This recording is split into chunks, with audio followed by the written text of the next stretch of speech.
बिस्मिल्लाहिर्रहमानिर्रहीम। अस्सलाम वालेकुम।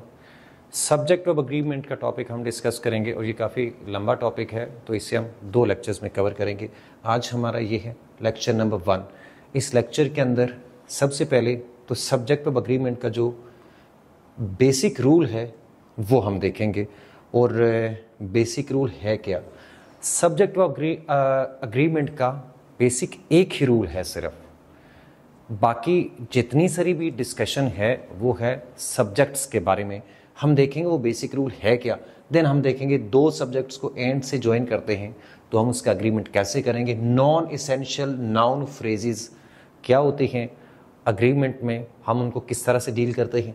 देन हमने देखना है क्लोजर टू द वर्ब, कुछ सब्जेक्ट्स होते हैं किन सिचुएशन में हम जो subject closer to the verb होते हैं उनके अकॉर्डिंग अग्रीमेंट करते हैं, इंडेफिनिट प्रोनाउन से। बाकी सारे ये डिफरेंट पॉइंट्स हैं जो हमने इसके अंदर डिस्कस करने हैं।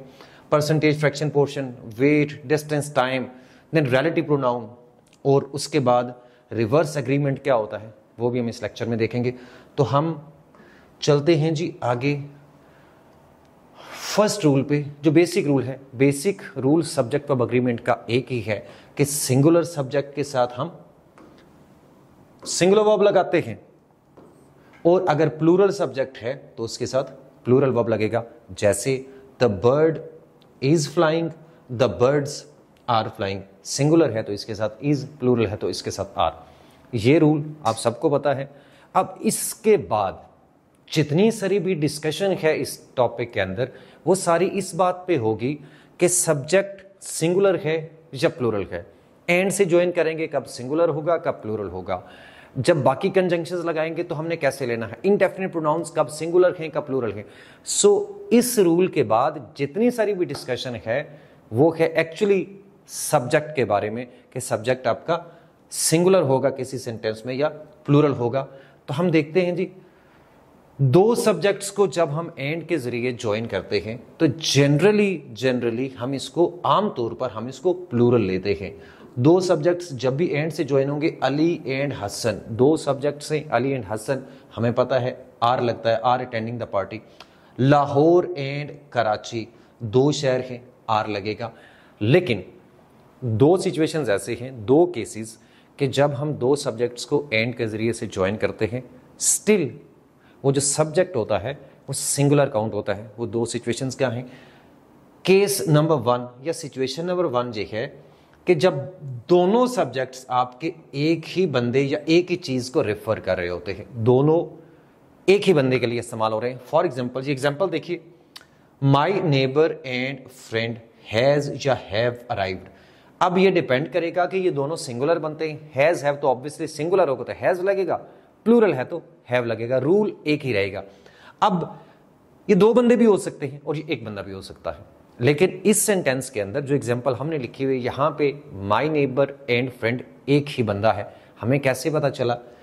ये जो माई लिखा हुआ है ये एक दफा हमने लिखा, इसको हम कहते हैं दिस इज बेसिकली डिटर्मिनर। अब डिटर्मिनर्स क्या होते हैं? डिटर्मिनर्स बहुत सारे होते हैं जो नाउन से पहले लगते हैं। लाइक आपको इस रूल को समझने के लिए आपको डिटर्मिनर्स कौन से पता होने चाहिए? एक तो आर्टिकल आ एंड दा, उसके अलावा आपके जो पॉजेसिव एडजेक्टिव्स हैं आ एंड दा। डिटर्मिनर्स इसके अलावा भी होते हैं लेकिन ये रूल के लिए आपको यही काफी है। माई है, हिज है, हर है, देयर है, आर है, योर है, ये जितने सारे भी आपके पॉजेसिव एडजेक्टिव हैं ये आपके डिटर्मिनर्स होते हैं। अब अगर एक डिटर्मिनर होगा, 1 determiner, that means is equal to 1 person. अगर डिटर्मिनर्स 2 हैं तो इसका मतलब है कि वो 2 बंदे हैं। तो इस एग्जाम्पल के अंदर क्योंकि डिटर्मिनर 1 है तो दैट मीन्स ये एक ही बंदा है, तो हम इसके साथ क्या करेंगे? सिंगुलर वर्ब लगाएंगे। अब a black and a white cow, black and white dog. A एक दफा आ गया, आ दूसरी दफा आ गया, तो 2 डिटर्मिनर्स हैं। तो जब भी हमारे पास 2 डिटर्मिनर्स होंगे तो that means there 2 persons are things. ठीक है, तो 2 डिटर्मिनर्स का मतलब है 2 बंदे हैं या 2 चीजें हैं। आर्टिकल 2 दफा इस्तेमाल हुआ है, दैट मीन्स 2 हो गए, तो देयर 2 डॉग्स एक्चुअली। सो हम यहां पे क्या लगाएंगे? आर लगाएंगे। The writer and director of the movie. अब द राइटर एंड डायरेक्टर, एक दफा आपका डिटर्मिनर लगा हुआ है द, तो दैट मीन्स कि ये एक ही बंदा है। They can be two different persons, writer और हो सकता है, डायरेक्टर और हो सकता है, एक भी हो सकते हैं दोनों मिलके, राइटर और डायरेक्टर एक ही बंदा भी हो सकता है। इस केस के अंदर ये एक ही है, तो हम क्या लगाएंगे, इज। आई होप ये पॉइंट आपको क्लियर हो गया। आगे चलते हैं। केस 2 क्या होता है? केस 2 के अंदर when both subject 1 plus subject 2 suggest one idea or concept, कभी ऐसे होता है कि दोनों S1 और S2 मिलके एक आइडिया या एक कॉन्सेप्ट सजेस्ट कर रहे होते हैं, लाइक वन आइडिया और कॉन्सेप्ट। कैसे, ये हमें समझना है, और ये काफ़ी इंपॉर्टेंट है। इससे काफ़ी सारे MCQs आते हैं एग्जाम के अंदर और हमें समझ नहीं आ रही होती बहुत दफ़ा हम कि ये सिंगुलर है या प्लूरल है। तो हम कोशिश करेंगे कि हम इसको समझने की कोशिश करेंगे कि कब ये सिंगुलर होता है, कब नहीं होता। फिश एंड चिप्स, अब fish and chips is a typical meal in the UK. Fish and chips एक मील है। अब आप जब प्रेडिकेट को देखेंगे तो आपको यहां से भी समझ आ जाएगा, आ टिपिकल मील।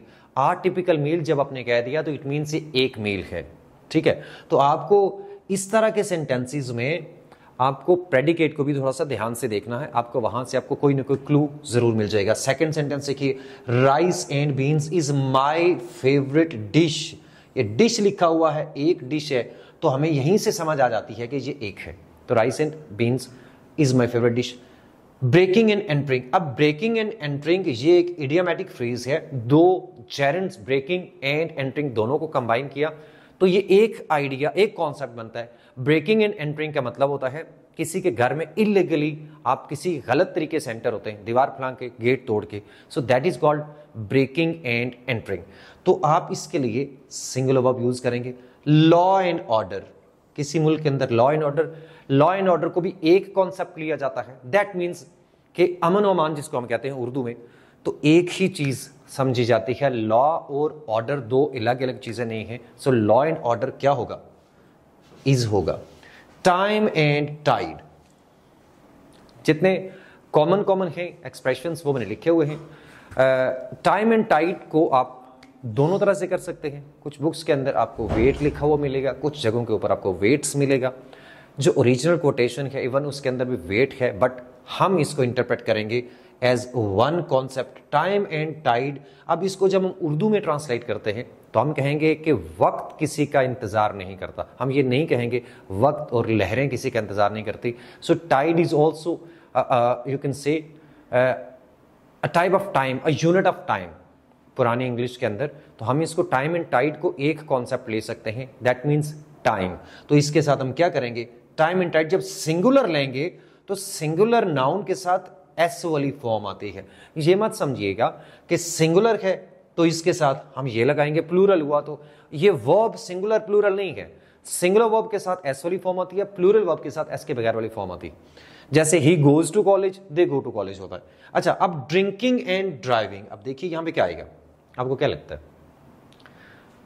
देखिए ड्रिंकिंग और ड्राइविंग दो अलग अलग चीजें हैं, ड्रिंकिंग और ड्राइविंग। लेकिन यहां पे इस सेंटेंस के अंदर जब कहते हैं कि ड्रिंकिंग एंड ड्राइविंग इज या आर डेंजरस, तो अब दो चीजें, ड्राइविंग डेंजरस नहीं है।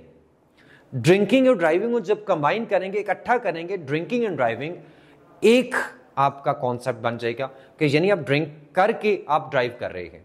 सो दिस बिकम्स वन कॉन्सेप्ट। हर जगह पे नहीं होगा, ड्रिंकिंग और ड्राइविंग दो डिफरेंट चीजें भी हो सकती हैं, बट इस सेंटेंस के अंदर ये एक कॉन्सेप्ट बन रहा है कि आप अगर ड्रिंक करके आप ड्राइव कर रहे हैं, that is dangerous actually. So drinking and driving is dangerous होगा। Knowledge and wisdom, MD CAT में काफी दफा, 2 दफा आया हुआ है शायद, 2 से 3 दफा।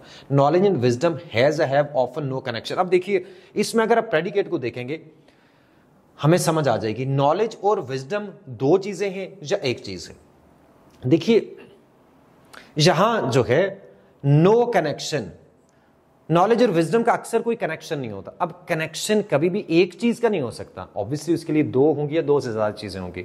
तो जब कनेक्शन की बात हो रही है तो दैट मीन्स इससे हमें खुद ही समझ आ जानी चाहिए, थोड़ा सा कॉमन सेंस यूज करनी है। इस तरह के सेंटेंसेस में प्रेडिकेट से आपको कोई ना कोई क्लू मिल जाएगा, जैसे मैंने आपको पहले कहा। तो यहां पे आपको नो कनेक्शन, इसका मतलब है दो चीजें हैं जिनका कनेक्शन नहीं है। नॉलेज अलग चीज है, विजडम अलग चीज है। कुछ लोगों के पास नॉलेज होता है, विजडम नहीं होती। कुछ लोगों के पास बहुत सारी विजडम होती है, वो पढ़े लिखे नहीं होते। So they are two different things. तो नॉलेज एंड विजडम क्या होगा? हैज नहीं होगा, have no connection. Honour and glory is his reward, singular होगा। दो सिनोनिम्स है, तो सिनोनिम जब यूज होते हैं तो एक ही कॉन्सेप्ट होता है। ऑनर ग्लोरी को दो डिफरेंट चीजें नहीं है। Demand and supply is are interdependent. अब देखिए, अब यहां पे डिमांड एंड सप्लाई किसी कॉन्टेक्स्ट में सिंगुलर भी यूज हो सकता है, लेकिन जब आपका आ गया इंटरडिपेंडेंट के एक दूसरे पे डिपेंड करते हैं, तो जब डिपेंड कर रहे हैं तो इसका क्या मतलब है? एक चीज है? नहीं, डेफिनेटली जब डिपेंड कर रहे हैं इट मींस दो चीजें हैं जो एक दूसरे पे डिपेंड कर रही हैं। तो इसको हम क्या लिखेंगे? Demand and supply are. Swimming and walking is are. अब देखिए, स्विमिंग एंड वॉकिंग इधर आ गया, इधर आया ब्रेकिंग एंड एंटरिंग और ड्रिंकिंग एंड ड्राइविंग। तो इन दोनों को हमने सिंगुलर लिया, लेकिन स्विमिंग एंड वॉकिंग सेंटेंस को जरा गौर से देखिए, गुड फॉर हेल्थ। अब स्विमिंग वॉकिंग को आप कंबाइन नहीं कर सकते, दो डिफरेंट चीजें हैं। These are two different exercises actually. तो स्विमिंग एंड वॉकिंग इज नहीं होगा, बिल्कुल दो डिफरेंट चीजें हैं। Are good for health. I hope ये वाला पॉइंट भी आपको समझ आ गया कि कब हमें दो चीजों को सिंगुलर करना है और कब हमें ये दो चीजें मिलके एक कॉन्सेप्ट बनता है और कब ये दो डिफरेंट चीजें होती हैं। ठीक हो गया? अच्छा, इसके साथ एक पॉइंट इसके साथ आप ऐड कर सकते हैं, ये वाला जो है। अब जैसे हम लिखते हैं 2 and 2 क्या बनता है? ये कॉमन है, मैं लिख देता हूं 2 and 2। इसको आप लिखेंगे मेक या मेक्स फॉर, क्या लिखेंगे? मेक फॉर लिखेंगे हम, ठीक है। 2 and 2 मेक फॉर होता है। ये दो डिफरेंट एंटिटीज हम लेंगे, प्लूरल लेंगे इसको। लेकिन अगर हम करते हैं 2 + 2 तो फिर क्या होगा? 2 + 2 इज या आर 4, क्या होगा? तो इसको हम प्लूरल नहीं लेंगे, 2 + 2 इज 4। जो भी आपके मैथमेटिकल एक्सप्रेशंस होते हैं, मैथमेटिकल ऑपरेशंस जितने सारे भी होते हैं, उसके साथ हम क्या लगाते हैं? मैथमेटिकल ऑपरेशंस के साथ हमेशा अपने सिंगुलर वर्ब लगाना है। ठीक हो गया? जब दो नाउन्स के बीच में कोई मैथमेटिकल ऑपरेशन प्लस है, माइनस है, डिवीजन है, मल्टीप्लिकेशन है, 2 × 2 इज होगा, 2 / 2 इज होगा, 2 × 2 / 2 इज 2। ठीक है? तो मैथमेटिकल ऑपरेशंस के लिए आपने सिंगुलर वर्ब लगाना है। आगे चलते हैं जी, नेक्स्ट रूल हमारा क्या है देखते हैं। Non essential noun phrases. देखिए, अब इनको हमने किस तरह से समझना है? ये कुछ मैंने ये नाउन ये आपको कंजंक्शंस लिखे हुए नजर आ रहे हैं। एज वेल एज है, विद है, अलोंग विद है, together with, except, including, excluding, और ये सारे like, unlike, in addition, and, not, but, and but. ये सारे के सारे कंजंक्शंस, इनको आपको ये याद रखना है कि ये नॉन एसेंशियल नाउन फ्रेज को इंट्रोड्यूस करवाते हैं। इसको समझना है आपको। इनके बाद आने वाली जो भी फ्रेज होगी, जो नाउन होगा या नाउन फ्रेज होगी या इवन प्रोनाउन होगा, वो नॉन एसेंशियल होगा। एग्रीमेंट के अंदर उसका कोई रोल नहीं होता। तो सबसे आसान तरीका यह है, सिंपल ये है, हमें चीजों को सिंपल रखना है। सिंपल तरीका यह है कि इनके बाद आने वाला जो भी सब्जेक्ट है, जो नाउन है, नाउन फ्रेज है, आपका प्रोनाउन है, उसको आप सिंपली रिमूव कर दें। जो बच जाए उसके अकॉर्डिंग वर्ब लगाइए। So this is the simplest way इसको याद रखने का। S1 और S2 यहां ना देखिए कि इसके अकॉर्डिंग ये है तो हम S1 को देखेंगे। अब देखिए जरा, Ali as well as his parents, हम देखते हैं ये हिज पेरेंट्स को इसने इंट्रोड्यूस कराया, आप इसको रिमूव करिए। This is non essential. इसको यहां पे कॉमा होना चाहिए। तो अब क्या बचा? Ali is the teacher along with 5 students. Along with, ये जिसको भी इंट्रोड्यूस करवा रहा है, 5 स्टूडेंट्स को इसने इंट्रोड्यूस करवाया, इसको रिमूव कर दीजिए, ये नॉन एसेंशियल है। The teacher is unlike his friends. अब देखिए, अगर हम सब्जेक्ट 1 सब्जेक्ट 2 को देखें तो फिर ये वाला जो तीसरी वाली एग्जांपल है हमें मुश्किल हो जाएगी कि हम S1 को देखें या 2 को देखें। तो S1 2 में के चक्कर में ना पड़िए, सिंपली जिस सब्जेक्ट को ये वाले आपके कंजंक्शंस इंट्रोड्यूस करवा रहे हैं आप उसको रिमूव कर दें। That is non essential actually. Unlike his friends, तो अनलाइक हिज फ्रेंड्स है तो आप इसको रिमूव कर दें। एसन क्या होगा? इज होगा। Ahmad and not his friends are responsible. अब नॉट वाला भी ऐसे ही है। देखिए, नॉट हिज फ्रेंड्स है तो नॉट हिज फ्रेंड्स का मतलब है फ्रेंड्स को हटा दें, तो क्या होगा? अहमद इज होगा या आर होगा? ऑब्वियसली इज होगा। ठीक है, आर नहीं होगा। तो ये जितने सारे कंजंक्शंस हैं, इसके बाद आने वाला जो भी सब्जेक्ट होता है, जो भी नाउन फ्रेज होती है, नाउन होता है, ये प्रोनाउन होता है, वो नॉन एसेंशियल होता है। उसको रिमूव करके जो बच जाए उसके अकॉर्डिंग आप वर्ब लगाइए, तो आपका कभी भी गलत नहीं होगा। आगे चलते हैं जी। देन ये जो कुछ सब्जेक्ट्स हैं आप इनको देख ले, आइदर और, neither nor, not only but also, और नॉट बट। ये जो एरोज लगे हुए हैं, आई थिंक इसको मुझे डिलीट कर देना चाहिए ताकि ये आपको कंफ्यूजन ना हो इससे। खैर इसको डिलीट करना शायद लंबा काम हो जाएगा।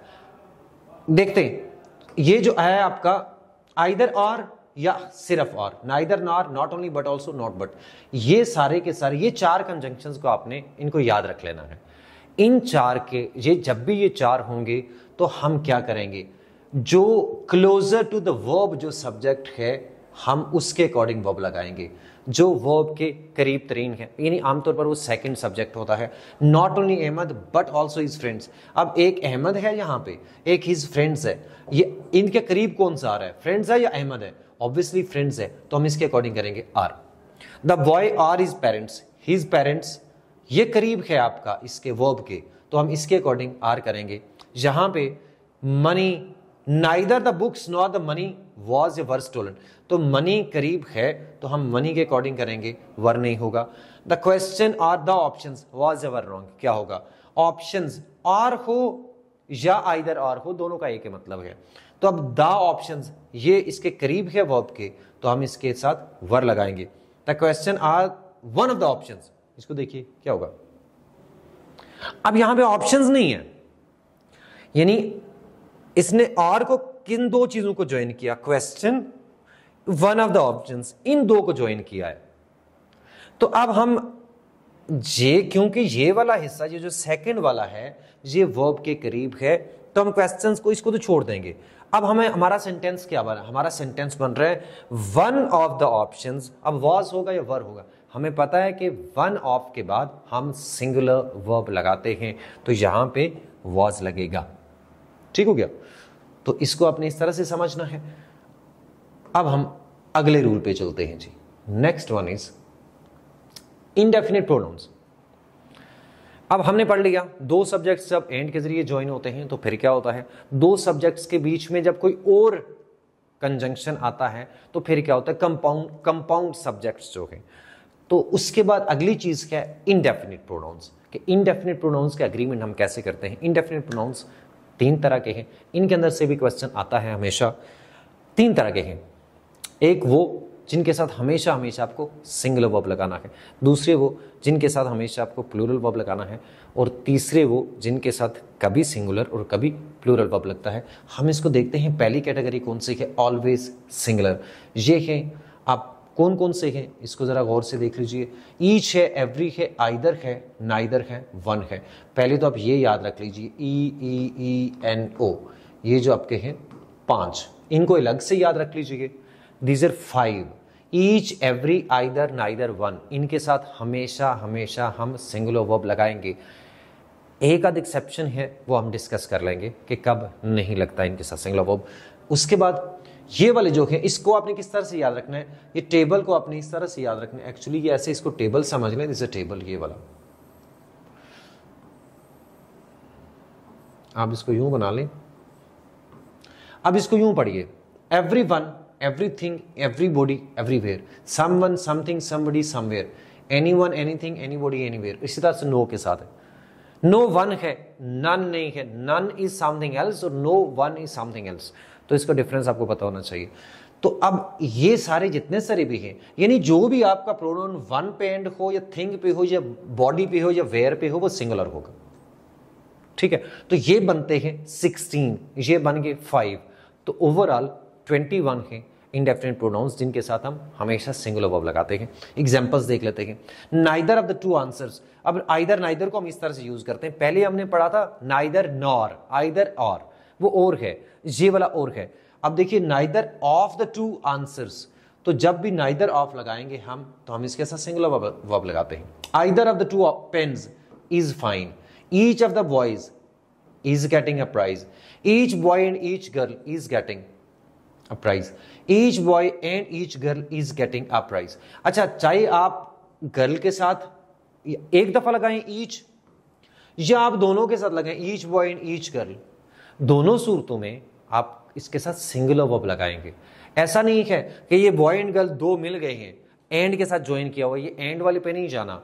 अब ईच जब आ गया तो ईच डिस्ट्रीब्यूटिव प्रोनाउन होता है जो कि डिस्ट्रीब्यूट कर देता है एक एक में जितने सारे भी आपका ग्रुप होगा, तो इसलिए फोकस चला जाता है इंडिविजुअल के ऊपर। तो ईच जब भी लगा होगा, ईच बॉय एंड गर्ल हो या each boy and each girl हो, दोनों सूरतों में आपने क्या करना है, इज लगाना है। Every student and every teacher is responsible, यही जिस तरह से ईच है इसी तरह से एवरी भी है, ठीक है, और डिफरेंस होता है, लेकिन एग्रीमेंट की जब हम बात करते हैं तो दोनों एक तरह से ट्रीट किया जाता है। Every student and every teacher is होगा, every student and teacher is, ठीक हो गया। They each has have a house, अब ये समझना है थोड़ा सा आपको, ये जब हम इस तरह से लगाते हैं ईच को, तो अब यहां पे ईच आपका सब्जेक्ट नहीं है, यहां पे सब्जेक्ट है आपका दे, और आप एग्रीमेंट करेंगे दे के अकॉर्डिंग। तो they each have a house, we each have a dog. तो ईच को जब हम इस तरह से, यहां एवरी यूज नहीं होता, ईच होता है, तो जब भी हम एक प्लूरल नाउन या प्लूरल जो आपका प्रोनाउन है या प्लूरल नाउन के बाद हम इस तरह से ईच लगाते हैं, तो इसकी वजह से इसके अकॉर्डिंग हम एग्रीमेंट नहीं करेंगे, सब्जेक्ट आपका ये वाला होता है, तो इसलिए हम इसके अकॉर्डिंग यहां पे प्लूरल वर्ब लगाएंगे। Everything the uniform and the ladies brilliant dresses was were utterly put to shade, ये आपका जो सेकंड ईयर पीटीबी की बुक है उसके अंदर से सेंटेंस लिया हुआ है। तो अब यहां पे देखिए, ये भी बड़ा इंपॉर्टेंट है। अब ये जो है आपकी यहां से लेकर यहां तक जो कुछ भी लिखा हुआ है, ये आपकी एक नॉन इसेंशियल फ्रेज है।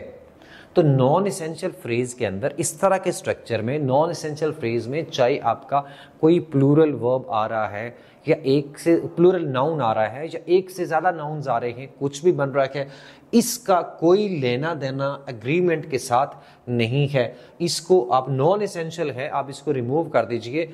असल सब्जेक्ट आपका एवरीथिंग है, तो everything was utterly put to shade। Uniform and the ladies brilliant dresses बेशक प्लूरल बनता है, लेकिन इसके अकॉर्डिंग एग्रीमेंट नहीं करेंगे क्योंकि ये नॉन एसेंशियल फ्रेज में आ रहा है। इसी तरह से नीचे वाला देखिए, एवरीवन अहमद अली एंड हसन। अब ये तीन बंदे हैं, लेकिन अहमद अली एंड हसन ये आपका सब्जेक्ट यहां पे नहीं है, ये नॉन एसेंशियल हैं। तो जब नॉन एसेंशियल होगा तो फिर हम क्या करेंगे, was लगाएंगे। सब्जेक्ट आपका एवरीवन है, ठीक है। तो ये आपको इस तरह के ये जो तीन लास्ट वाले सेंटेंसेस हैं, इनको आपने ध्यान रखना है, ये थोड़ा सा डिफरेंट है। बाकी हर जगह के ऊपर ईच एवरी के साथ आपने सिंगुलर वर्ब लगाना है। आगे चलते हैं जी, नेक्स्ट वन, इंडेफिनिट प्रोनाउंस जो हमेशा प्लूरल होते हैं। ये आपको पता है, इसमें कोई कंफ्यूजन नहीं है, कोई कॉम्प्लिकेशन नहीं है। फ्यू है, मेनी, बोथ, सेवरल, अदर्स वगैरह के साथ हम प्लूरल वर्ब लगाते हैं। Many try but a few succeed. अब मेनी के साथ भी हमने प्लूरल वर्ब लगाया, ट्राई लिखा, ट्राइज नहीं लिखा। इसी तरह से अ फ्यू के साथ भी हमने सक्सीड लगाया, सक्सीड्स नहीं लिखा। हाँ, both the answers were correct, दोनों आंसर सही थे। हाँ, एक बात याद रखनी है कि बोथ को हम नॉट के साथ हम यूज नहीं करते। अगर हमें इसी सेंटेंस का नेगेटिव बनाना है तो हम किसी और तरह से बनाएंगे। Both the answers were correct, ये तो सही है, लेकिन अगर मैं लिखूं both the answers were not correct तो ये सेंटेंस सही नहीं बनेगा। उसकी वजह यह है कि जब हम बोथ के साथ नॉट लगाते हैं तो सेंटेंस के दो मीनिंग्स बन जाते हैं। तो कोई भी ऐसा सेंटेंस जिसके दो मीनिंग्स बन रही हूं, एक्चुअली वो सुनने वाले के तो उसको कंफ्यूजन हो जाएगी कि आप क्या कहना चाह रहे हैं। जब आप कहते हैं बोथ द आंसर्स, ये वाला आंसर और ये वाला आंसर, दो both the answers were not correct, तो इसके दो मतलब बनते हैं। एक मतलब ये बनता है कि ये दोनों आंसर सही नहीं है, both the answers were not correct. एक ये भी बनता है, ये एक है ये बी है, कि बोथ वर नॉट करेक्ट, दोनों सही नहीं थे, एक सही था एक गलत था। तो जब भी बोथ के साथ आप नॉट लगाएंगे तो उसके दो मतलब बनेंगे। तो इसलिए बोथ के साथ हम नॉट नहीं लगाते। बोथ वाले सेंटेंस का जब आपको नेगेटिव बनाना हो तो आप नाइदर के साथ बनाएंगे। इसका अगर आपको बनाना हो neither of the answers was correct, ये सही होगा इसका नेगेटिव। तो बोथ जब भी आपने लगाना है पॉजिटिव सेंटेंस में लगाना है, नेगेटिव में नहीं लगाना। ये किससे हट के बात है, एग्रीमेंट से। बहरहाल यहाँ पे इसको डिस्कस कर रहे हैं तो मैंने बोथ का आपको बता दिया। आगे चलते हैं जी, नेक्स्ट वन क्या है। Indefinite pronouns singular or plural. कुछ ऐसे प्रोनाउंस भी हैं, इंडेफिनिट प्रोनाउंस हैं, जो आपके कभी किसी कॉन्टेक्स्ट में सिंगुलर होते हैं और कभी किसी कॉन्टेक्स्ट में वो प्लूरल होते हैं। ये आप देख लें ये कौन कौन से हैं। इसमें सम है, ऑल है, नन है, एनी है, मोस्ट है और रेस्ट ऑफ है। इसको मैंने अलग कर दिया ताकि आपको जरा ये क्लैरिटी से नजर आए। अच्छा, ये सारे के सारे सब्जेक्ट्स कभी सिंगुलर होते हैं कभी प्लूरल होते हैं। आसान है, मुश्किल नहीं है, थोड़ा सा समझना है। हम एग्जांपल से समझते हैं। सम ऑफ द केक, जब भी इसके बाद आपका डिपेंड करेगा किसके ऊपर, ये केक जो आगे आ रहा है, अब ये केक सिंगुलर है तो हम इसके साथ क्या लगाएंगे, हैज। लेकिन सम ऑफ के साथ अगर बुक्स प्लूरल आया या केक्स आया प्लूरल आया तो हम इसके साथ आर लगाएंगे। तो डिपेंड करता है कि सम या ऑल या नन या इनके बाद आने वाला जो अगला नाउन है क्या वो सिंगुलर है या प्लूरल है। तो अग्रीमेंट उस अगले वाले नाउन के अकॉर्डिंग होगा जो इनके बाद आ रहा है। अगले सेंटेंस को देखिए, ऑल ऑफ द मनी, अगर ऑल ऑफ द मनी कहेंगे तो वॉज होगा, बुक्स कहेंगे तो हैव होगा, प्लूरल हो जाएगा। None of the information was correct, ये तो सही है। अब इंफॉर्मेशन इज अनकाउंटेबल नाउन। याद रखिए जो अनकाउंटेबल नाउन्स होते हैं वो सिंगुलर होते हैं। अनकाउंटेबल नाउन्स के साथ सिंगुलर वर्ब लगता है, वो सिंगुलर ही होते हैं। तो नन ऑफ द इंफॉर्मेशन है तो वॉज करेक्ट होगा। None of the reports was या वर करेक्ट। अब क्या होगा, देखिए नन जो है, आप नन के साथ जब आप नन ऑफ प्लस आपका प्लूरल नाउन लगेगा तो आपके पास क्या ऑप्शन है, आप इसके साथ सिंगुलर वर्ब भी लगा सकते हैं, आप इसके साथ प्लूरल भी लगा सकते हैं, आप दोनों लगा सकते हैं। मीनिंग थोड़ा सा चेंज हो जाएगा, सिंगुलर या प्लूरल वर्ब दोनों सही है। यानी अगर आप लिखते हैं none of the reports was correct तो ये भी सही है, none of the reports were correct तो ये भी सही है। अच्छा, अब अगर आपको एग्जाम में आ जाता है तो फिर अब क्या करेंगे।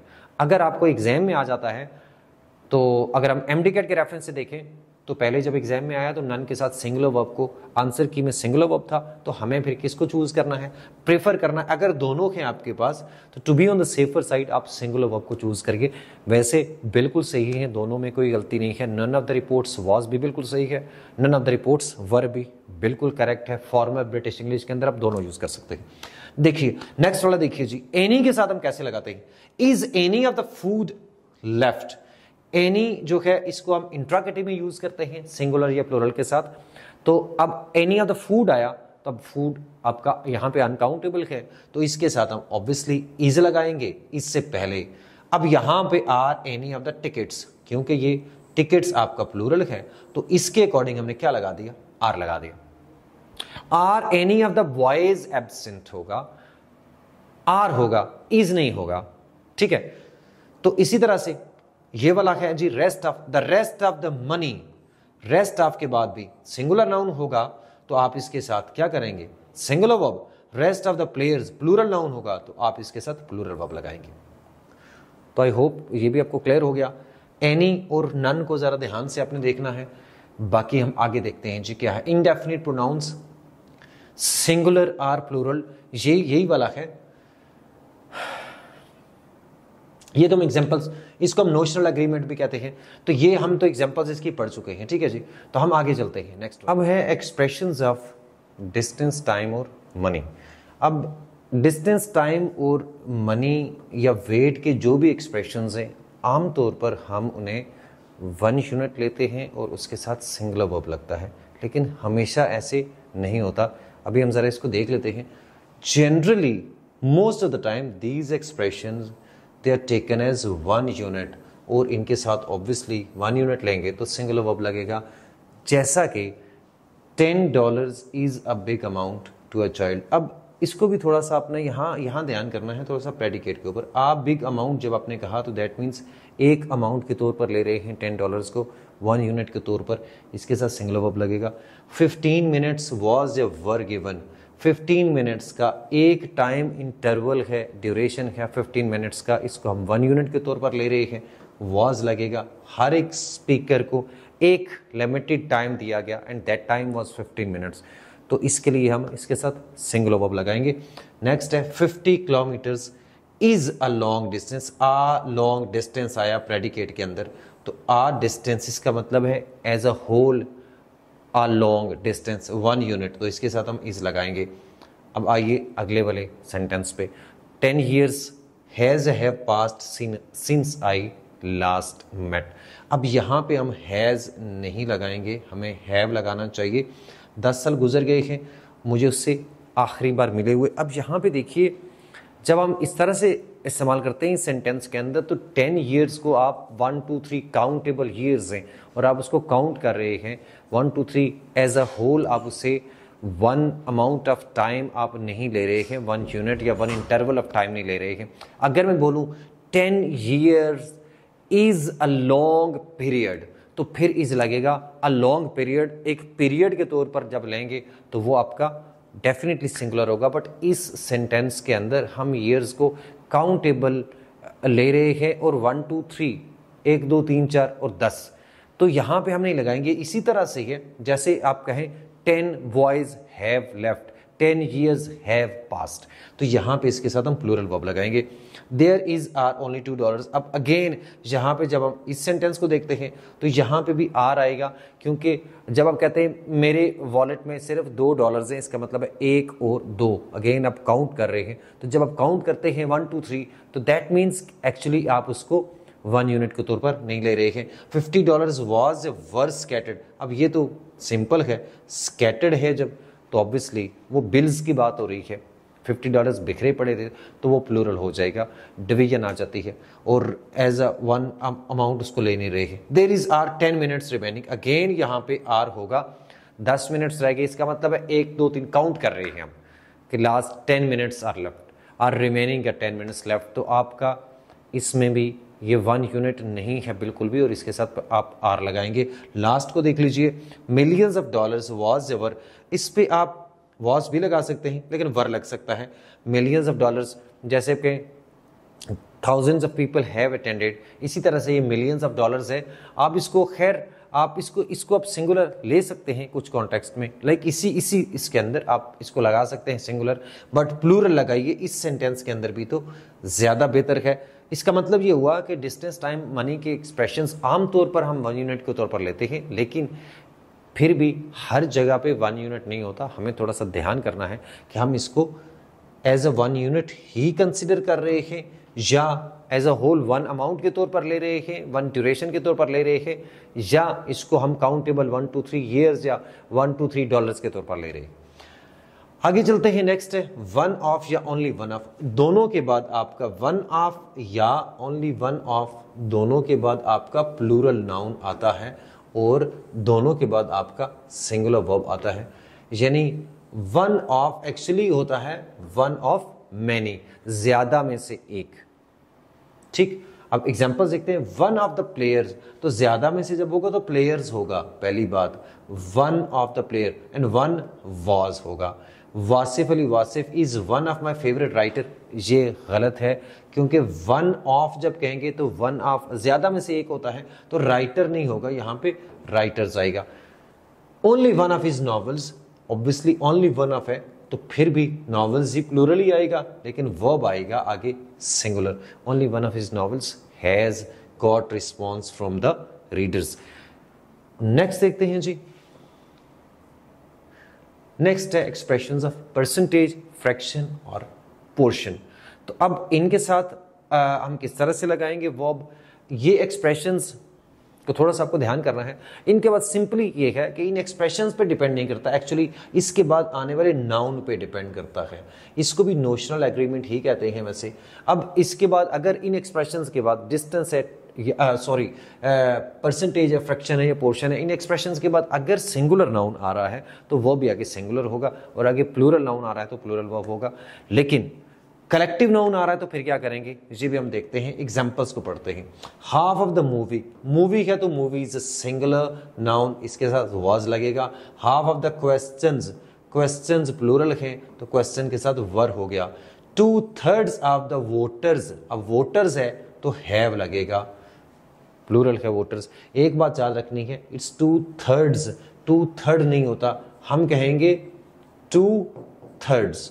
अगर आप थर्ड बोलेंगे तो ये गलत होगा, 2/3 सही होगा, तो आपको ये भी याद रखना है। हम कहते हैं 1/4, लेकिन हम कहते हैं 3/4। जैसे हम कहते हैं 3 बुक्स या 3 बॉयज, इसी तरह से 3/4 होता है, 1/4 होता है, 2/3 होगा, ये भी ध्यान रखिए। 2/3 ऑफ द मिल्क, अब मिल्क है तो मिल्क अनकाउंटेबल है, अनकाउंटेबल सिंगुलर होता है, इसके साथ वॉज लगेगा। हाफ ऑफ द प्लेयर्स, अब प्लेयर्स प्लूरल है तो इसके साथ हमने वर लगाना है। हाफ ऑफ द टीम, अब टीम के साथ वॉज आएगा या वर आएगा, ये सवाल बहुत इंपॉर्टेंट है। आपको देखना है कि टीम क्या है, क्या ये सिंगुलर काउंटेबल नाउन है, नहीं सिंगुलर, या सॉरी सिंगुलर काउंटेबल है या आपका सॉरी अनकाउंटेबल है, अनकाउंटेबल भी नहीं है, ये है आपका कलेक्टिव नाउन।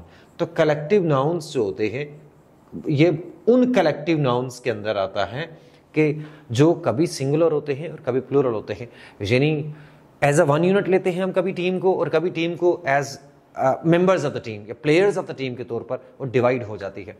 तो जब भी आपके एक्सप्रेशंस ऑफ परसेंटेज, फ्रैक्शन या पोर्शन जो है, इनके बाद आगे अगर कलेक्टिव नाउन आ रहा हो तो आपको बड़ा ध्यान करना है, आपको नोशनल एग्रीमेंट करना है, ये देखना है कि ये सिंगुलर है, वन यूनिट है, ये डिवाइड हो गई है। अब इस सेंटेंस को देखिए जरा, इस सेंटेंस के अंदर हम जब बात कर रहे हैं half of the team was ever wearing black caps, हम कैप्स पहनने की बात कर रहे हैं। तो टीम जब खेलती है, अगर वो ग्राउंड में खेल रही है तो टीम एज अ यूनिट खेलती है, वो एज अ यूनिट खेल सकती है। लेकिन जब टीम कैप पहनती है तो कैप पहनने वाला एक्शन इटसेल्फ ये इंडिविजुअल है, लाइक कैप हर प्लेयर ने अपनी कैप पहननी है, तो टीम डिवाइड हो जाती है प्लेयर्स में। यहाँ पे टीम को वन यूनिट हम नहीं ले सकते हैं, या one group, half of the team, एक ग्रुप नहीं ले सकते हैं, इसलिए कि टीम आपकी कैप पहनने वाला एक्शन इटसेल्फ इंडिविजुअल एक्शन है, हर बंदे ने अपनी अपनी कैप पहनी है, सारे ग्रुप ने एक कैप नहीं पहनी है। सो दैट्स वाई यहाँ पे टीम आपकी हो जाएगी डिवाइड और इसके साथ वर्ब आएगा plural. So half of the team were wearing black caps. तो ये बात याद रखिए, शर्ट पहननी है, कैप्स पहननी है, या रिस्ट पे बैंड्स पहनने हैं, कोई ऐसी इस तरह का एक्शन जो इंडिविजुअल है, हर प्लेयर ने अपना अपना करना है, उसके लिए टीम के साथ प्लूरल वर्ब लगता है। तो यहाँ पे आपको एग्जैक्टली वही जो कलेक्टिव नाउन्स वाला है वो रूल आपको फॉलो करना है। बहुत सारे कलेक्टिव नाउन्स हैं ऐसे, जैसे टीम है, इसी तरह से क्राउड है, इसी तरह से ऑडियंस है, इसी तरह से एनिमी भी आता है, इसी तरह से कमेटी है, ज्यूरी है, क्लास है, फैमिली है। ये सारे नाउन्स किसी वक्त सिंगुलर होते हैं, किसी कॉन्टेक्स्ट में प्लूरल होते हैं। हमें ये देखना है कि ये वन यूनिट है या वन यूनिट नहीं है।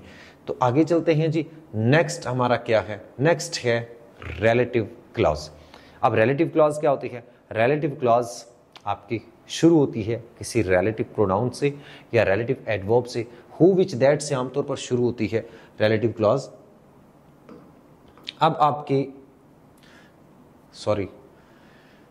अब रिलेटिव क्लॉज के अंदर एग्रीमेंट कैसे होना है ये हमने देखना है।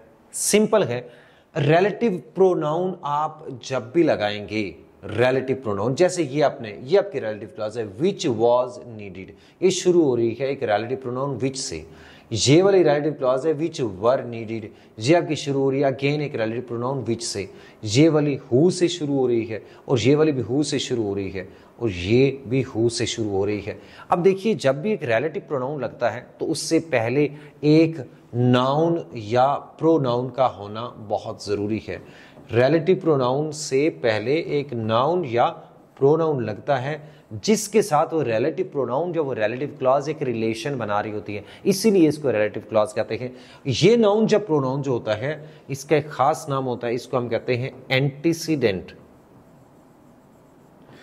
तो जब भी रिलेटिव क्लॉज होगी तो एक एंटीसीडेंट जरूर होगा, यानी रिलेटिव क्लॉज से पहले एक नाउन या प्रोनाउन जरूर होगा। तो जो वर्ब है आगे वो इस एंटीसीडेंट के अकॉर्डिंग होगा। बुक वॉज, ये एंटीसीडेंट है, यहां पे बुक्स आपका एंटीसीडेंट है, तो बुक्स वर होगा, विच को छोड़ दीजिए। अब यहां पे बॉय आपका एंटीसीडेंट है, हु से पहले बॉय है तो बॉय के साथ क्या लगेगा, इज लगेगा। बॉयज है तो उसके साथ आर लगेगा। और यहां पे द ब्रेव है। अब द ब्रेव सिंगुलर है या प्लूरल है, ये सवाल है। ये है आपका द प्लस एडजेक्टिव।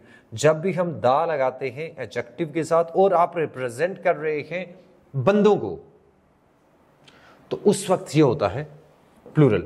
अगर ये ग्रुप ऑफ पीपल को शो कर रहा है तो ये आपके लिए होता है प्लूरल। द रिच होता है, द पुअर होता है, द नीडी होता है, द एजुकेटेड होता है। तो ये आपका द ब्रेव भी प्लूरल है। तो अब ये प्लूरल है तो इसके साथ विन आएगा, विंस नहीं आएगा। तो रिलेटिव प्रोनाउन से पहले आपने देखना है कि जो आपका नाउन है वो सिंगुलर है तो आगे वर्ब सिंगुलर आएगा, प्लूरल है तो वर्ब आगे प्लूरल आएगा। तो ये हो गया जी आपका रिलेटिव क्लॉज। हम देखते हैं जी नेक्स्ट क्या है, one of, only one of और रिलेटिव प्रोनाउन। अब कभी कभी ऐसे होता है, हमने वन ऑफ कभी रूल पढ़ लिया, हमने ओनली वन ऑफ पढ़ लिया, इसके बाद plural verb singular noun, plural noun singular verb दोनों के बाद। लेकिन जब आपका रिलेटिव प्रोनाउन और ओनली वन ऑफ या वन ऑफ दोनों इकट्ठे हो जाते हैं तो उस सूरत में आपके लिए थोड़ा सा एग्रीमेंट में प्रॉब्लम हो जाता है समटाइम्स। इसको अपने ध्यान से देखना है कैसे करेंगे हम। वन ऑफ द बॉयज, जब भी वन ऑफ या ओनली वन ऑफ लगेगा प्लस रिलेटिव क्लॉज लगेगी तो एग्रीमेंट कैसे होगा। One of the boys who was were protesting has been arrested. देखिए अब इसका ये रिलेटिव क्लॉज जहां से शुरू हो रही है कहां तक आ रही है, प्रोटेस्टिंग। रिलेटिव क्लॉज के अंदर जितने भी वर्ब्स आएंगे, एक भी आ सकता है, दो भी आ सकते हैं, तीन भी आ सकते हैं, जितने भी वर्ब्स होंगे रिलेटिव क्लॉज के अंदर उनका एग्रीमेंट होगा सब्जेक्ट के अकॉर्डिंग, इस सब्जेक्ट के अकॉर्डिंग, सॉरी सब्जेक्ट कह रहा हूं एंटीसीडेंट के अकॉर्डिंग। रिलेटिव क्लॉज के अंदर जो भी आपके वर्ब्स आ रहे हैं वो किसके अकॉर्डिंग होंगे, एंटीसीडेंट के अकॉर्डिंग। इसके बाहर के जो भी वर्ब्स हैं वो आपके किसके अकॉर्डिंग होंगे, वो आपके इस सब्जेक्ट के अकॉर्डिंग होंगे। ठीक है, तो अब आप जरा गौर से देख लीजिए। One of the boys who was हो गया, बॉयज के साथ वाज है were, who were protesting, has have been arrested. अब वन के अकॉर्डिंग क्या हमने पढ़ा था, each every either neither, one के साथ हम सिंगुलर वर्ब लगाते तो हैज होगा। So one of the boys who were protesting has been arrested. ज्यादा प्रोटेस्ट कर रहे थे उनमें से एक अरेस्ट हुआ है। इसको देखिए, one of the questions which was were flawed has been deleted. अब क्या हुआ, यहां पे देखिए ये है आपकी relative clause, which were flawed, which was flawed, जो भी है इसका एग्रीमेंट होगा इस क्वेश्चन के अकॉर्डिंग। तो क्वेश्चंस वाज या वर फ्लॉड, वर होगा। One of the questions which were flawed, let's suppose 10 questions flawed थे, उनमें से एक रिमूव हो गया, एक डिलीट हो गया, तो ये अगले वाला किधर आएगा, हैज हैव, ये इस वन के अकॉर्डिंग आएगा। तो वन के अकॉर्डिंग हम क्या लगाएंगे, हैज लगाएंगे, हैव नहीं लगाएंगे। One of the questions which were flawed has been deleted. आगे चलिए, थ्री ऑफ द क्वेश्चंस, अब देखिए जरा, ये तो आपका आ गया व्हिच वर फ्लॉड, ये आपका इसका एग्रीमेंट होगा क्वेश्चंस के अकॉर्डिंग, क्वेश्चंस वर। अब इधर क्या होगा, ये इस थ्री के अकॉर्डिंग होगा तो हैव होगा, ये आपने ध्यान करना है। उधर अगर वन ऑफ लिखा होगा तो हैज बीन आएगा, लेकिन अगर थ्री ऑफ लिखा हुआ है, टू ऑफ लिखा हुआ है, फाइव लिखा हुआ है तो ऑब्वियसली ये प्लूरल बन गया, तो इसके अकॉर्डिंग आगे हमने प्लूरल वर्ब लगाना है। तो रिलेटिव क्लॉज के अंदर जो भी वर्ब्स है वो एंटीसीडेंट के अकॉर्डिंग होंगे, रिलेटिव क्लॉज के बाहर जो भी वर्ब है वो इधर वाले सब्जेक्ट के अकॉर्डिंग होंगे। आगे देखते हैं, he is one of the politicians who is are highly educated. अब क्या होगा, he is one of the politicians. अब क्या हुआ, ये रिलेटिव क्लॉज है, इसके अंदर का वर्ब किसके अकॉर्डिंग होगा, इसके। He is one of the politicians who are, वो उन पॉलिटिशियंस में से है जो कि ज्यादा एजुकेटेड है, यानी कुछ और पॉलिटिशियंस भी हैं जो ज्यादा एजुकेटेड हैं, वो उनमें से एक है। ठीक है, नेक्स्ट देखिए, he is only one of. अब इसको समझने, अगर ओनली वन ऑफ आ जाएगा तो फिर हम रिलेटिव क्लॉज वाला रूल जो है रिलेटिव प्रोनाउन वाला, ये वाला फॉलो नहीं करेंगे। ओनली वन ऑफ के बाद रिलेटिव क्लॉज के अंदर भी सिंगुलर वर्ब लगता है। ओनली वन ऑफ के बाद, वन ऑफ के बाद रिलेटिव क्लॉज जब भी आती है तो प्लूरल वर्ब ही लगता है, लेकिन ओनली वन ऑफ के बाद रिलेटिव क्लॉज आती है तो उसमें सिंगुलर वर्ब लगता है। यूं समझ लीजिए, वन ऑफ के बाद जब रिलेटिव क्लॉज आएगी तो क्या लगेगा, प्लूरल वर्ब लगेगा। ओनली वन ऑफ के बाद रिलेटिव क्लॉज आएगी तो उसके अंदर क्या लगेगा, सिंगुलर वर्ब लगेगा। ये वाला रिलेटिव प्रोनाउन वाला एंटीसीडेंट वाला रूल फिर फॉलो यहां पे फिर नहीं होगा अगर पहले रिलेटिव प्रोनाउन से पहले ओनली वन ऑफ लगा हुआ है, the only one of. One of my students who is, अब इसको देखिए जरा क्या होगा, थोड़ा सा ही मुश्किल है, लाइक यहां तक अगर आपको समझ आ गया तो फिर इसके बाद आपको ये समझ आ जाएगा। One of my students who is are also my neighbour has won. अब ये मैंने जो क्लॉज लिखी है ये रिलेटिव क्लॉज है, नॉन एसेंशियल। आमतौर पर नॉन एसेंशियल क्लॉज के अंदर भी एग्रीमेंट इसी के अकॉर्डिंग होता है, एंटीसीडेंट के अकॉर्डिंग। लेकिन जब हम ये वाली क्लॉज पढ़ते हैं, ये सेंटेंस पढ़ते हैं, तो कुछ जगहों के ऊपर हमें बड़ा क्लियरली पता चल जाता है कि ये जो है who is also my neighbour, one of my students. अब ये वाली क्लॉज किसको रेफर कर रही है, किसके साथ रिलेट कर रही है? क्या ये स्टूडेंट्स के साथ कर रही है या वन के साथ कर रही है? इससे हमें क्लियरली पता चलता है कि ये स्टूडेंट्स, इसके एंटीसीडेंट स्टूडेंट के साथ नहीं है, वन ऑफ द स्टूडेंट के साथ है, वन के साथ है। यानी स्टूडेंट्स में से एक स्टूडेंट जो कि मेरा नेबर भी है, यानी सारे स्टूडेंट्स मेरे नेबर नहीं है और उनमें से एक स्टूडेंट, ऐसा नहीं है। स्टूडेंट्स में से एक जो कि मेरा नेबर भी है। So I am referring to the same one student, जो ज्यादा स्टूडेंट्स में से एक है लेकिन मेरा नेबर एक है, मेरा सारे स्टूडेंट्स मेरे नेबर नहीं है। तो ये who is are my neighbour ये स्टूडेंट्स के लिए नहीं है, ये वन स्टूडेंट के लिए है, इस वन के लिए। तो यहां पे मैं अगेन एंटीसीडेंट वाला रूल फॉलो मैं नहीं करूंगा, मैं इज लगाऊंगा। One of my student who is also my neighbour has won first prize. तो ये आपको ध्यान करना है, खासकर particularly non essential relative clause जब होती है तो आपने ये ध्यान करना है कि उसका एक्चुअल एंटीसीडेंट ये वाला है या पहले वाला है। ठीक है, तो फिर आपको जब आपको सही समझ आएगा, कॉन्सेप्ट सही समझेंगे तो फिर आपके लिए आसानी होगी। ठीक है, तो यहां पे आपका रिलेटिव इसके अकॉर्डिंग नहीं होगा बल्कि वन के अकॉर्डिंग होगा। नेक्स्ट लेक्चर के अंदर हम क्या पढ़ेंगे, क्लेफ्ट क्लॉजेस का एग्रीमेंट क्या होता है और एग्जिस्टेंशियल कंस्ट्रक्शन क्या होती है, लोकेटिव इन्वर्जन्स क्या होती हैं और उनका एग्रीमेंट क्या होता है। Many a great many, many या आ ग्रेट मैनी या मैनी आ के साथ हम कैसे करते हैं, a number of, the number of, more than one. ये सारे के सारे पॉइंट्स हैं जो हमने phrase clause as a subject कैसे यूज करते हैं, टाइटल नेम्स के साथ एग्रीमेंट कैसे करते हैं, मेजॉरिटी द मेजॉरिटी या मेजॉरिटी ऑफ को कैसे यूज करते हैं। तो ये सारे का सारा इंशाल्लाह हम नेक्स्ट लेक्चर में डिस्कस करेंगे। Thank you so much. अल्लाह हाफिज़।